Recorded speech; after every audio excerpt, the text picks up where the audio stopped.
Dallas. It's obviously an organization with a ton of history, but they're trying to write a new chapter with this group organizationally as they're on the brink. What's sort of the feeling of how they got here?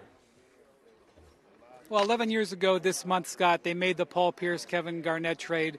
That trade yielded Jason Tatum and Jaylen Brown. They both have 30 points tonight. They come together and get this done. They make trades the last couple of years to get Derek White and Drew Holiday to give them the strength on the perimeter. They design a system that is made to shoot three-pointers. They are plus 21 more three-pointers in these 3 games. Totally worked. Even though they went through a slump in the fourth quarter, it worked, and they're designed to defend on the perimeter. They've held the Mavericks to under 100 points 3 games in a row. It has absolutely gone to plan. It took a while to get here, but they are in full bloom, and they're earning their banner. It's coming up. Yeah, it's just interesting, right? A year ago, people wanted them to punt, and now it's like you weren't going to get better if you did. Meanwhile, Dallas, this is their first time on this stage.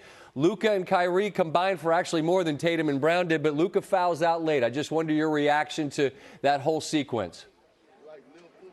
Yeah, I thought it was perfect that Luka fell onto the ground there in an unacceptable position to put himself in with 4 minutes left with 5 fouls, and then immediately looks at the bench and says, "You better bleeping challenge it," as if it's the bench's fault that he just made a terrible play.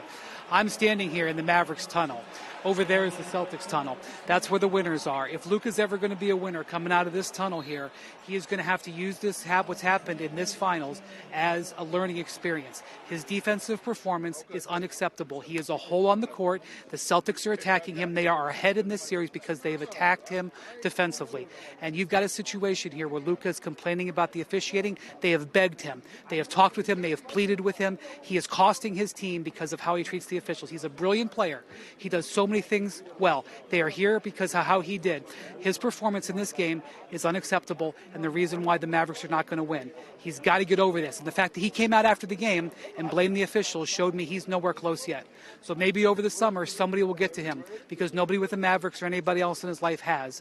And that's where the Mavericks are at this point. They're never going to get to this tunnel with the trophy if he doesn't improve those aspects of his game. Brian Windhorst, I'll leave it right there. I appreciate your time, and hopefully we'll talk again this series. You think we get to a Game 5 Monday or no? I'm very interested to see what Luka does on Friday. The 18th banner is coming to Boston. The duck boats are getting loaded up at some point. I want to see how Luka reacts, because he owes his team a better performance in Game 4. Brian Windhorst, thank you so much. We appreciate that. Coming up, Sports Center from Bristol.